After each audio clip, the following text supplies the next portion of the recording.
Welcome to Eye on the Tigers News. I'm Justice Dan. And I'm Abby Garrett. Thanks for checking in with us for the news that we've been following for you. California and New York are poised to become the highest paid minimum wage states in the nation after governors for both reached deals with lawmakers to raise the lowest amount a coworker can be paid to a record-shattering $15 an hour. Governor Jerry Brown said he will sign California's new minimum wage bill Monday in Los Angeles after it passed the legislature on Thursday.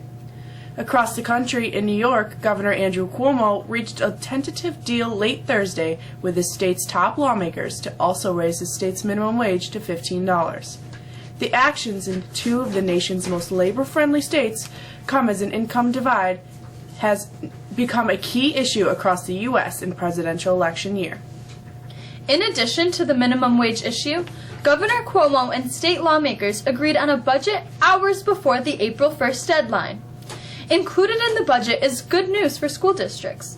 New York will spend a record $24.8 billion on schools, increasing aid by 6.5% for the upcoming school year. The budget includes a $1.5 billion increase in education funding, greater than the $961 million the government proposed in January, but not as much as the $2.13 billion that the state assembly wanted. It's still unclear what piece of the school aid pie Mexico will receive. Those numbers will trickle out in the coming days. Also included in the new budget is a tax break for nearly 6 million New Yorkers, totaling $4 billion over the length of the agreement.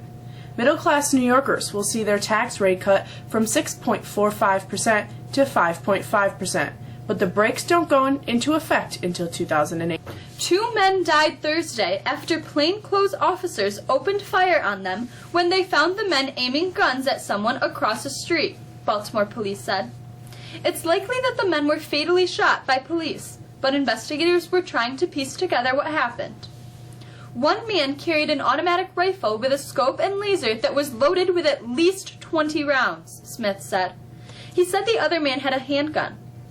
The police spokesman said the Special Operations Unit officers were on patrol in an unmarked car when they happened upon the men, who had gotten out of the vehicle. While in plain clothes, the officers wore vests that identified themselves on the front and the back as police. A gunman fatally shot a Virginia state trooper Thursday at a busy bus terminal in the capital city of Richmond before he was shot dead by 2 other troopers, police said. 2 civilians were also shot but are expected to recover. Trooper Chad P. Dermeyer, 37, died after being shot multiple times. The civilians, both women, sustained injuries that are not life-threatening. Investigators don't know what sparked the shooting.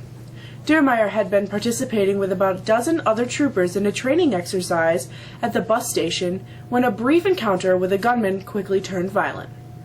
In today's odd news, but also very cool news of the day, we go out to California, where Pacific gray whale put on a show at Southern California's Redondo Beach, popping its huge head out of the waves and rolling around in the surf. The juvenile whale spouted water and scratched itself in the sand just feet from the city's beach and pier. Dozens of onlookers watched in wonder and many snapped photos. Gray whales commonly migrate this time of year from feeding grounds in Alaska to Baja California lagoons, where adults mate and give birth in the warm waters. Winter, while mild most this year, it's not ready to go yet. Here's Mr. Charbonneau with the forecast.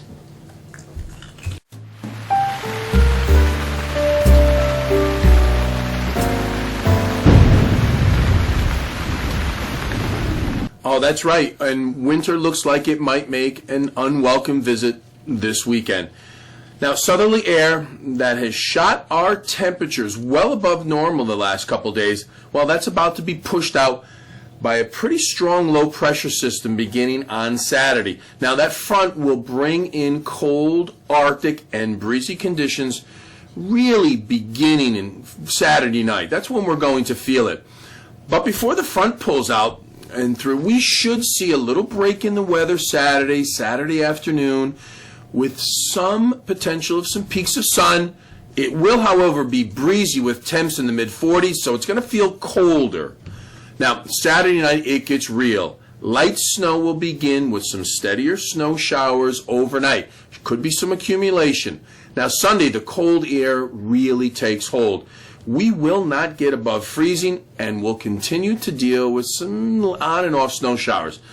Monday, the cold still remains, and we still could see some light snow showers, especially early in the morning on Monday. Now Tuesday, the cold continues, but it does look like it's about to give way midweek with some more normal temperatures. That's the forecast. I hope you have a great weekend. I'm Michael.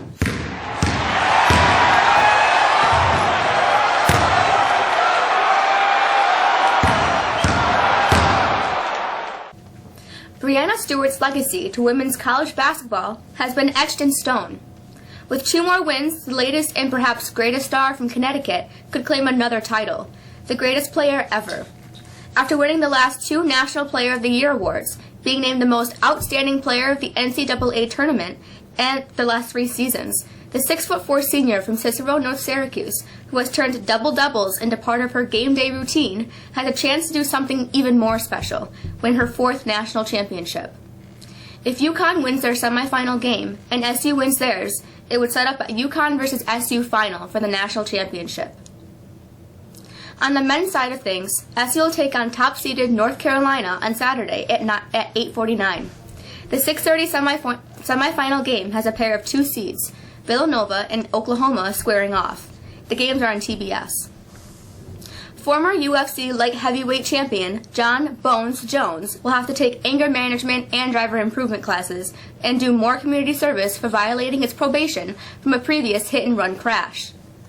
Jones appeared in court Thursday in Albuquerque, where the upstate New York native lives and trains. He was wearing an orange jumpsuit and had his hands cuffed after having spent 3 days in jail. His latest legal troubles came after being stopped last week for allegedly drag racing in downtown Albuquerque, not far from his gym. He was issued 5 traffic citations, but has denied the allegations. That's a look at sports. I'm Alexis Fritcher. A look at the calendar shows that the 3rd quarter marking period ends next Friday, April 8th. AP students must attend a meeting to fill out pre-administrative material. The meetings will be held Tuesday, April 12th at 7:30 a.m. and Wednesday, April 13th at 2:10 in the Hungerford Library. Sports physicals will be held in May. This physical will provide the student-athlete to participate in fall, winter, and spring sports for the entire 2016-17 school year. And finally, it's time to order yearbooks. Yearbooks are now $60 and there are fewer than 100 left for sale. Hurry and order online from jostens.com. That's all for us. We hope you have a great day. For the staff of Eye on the Tigers News, I'm Abby Garrett. And I'm Justice Dan. Look for us again on Tuesday.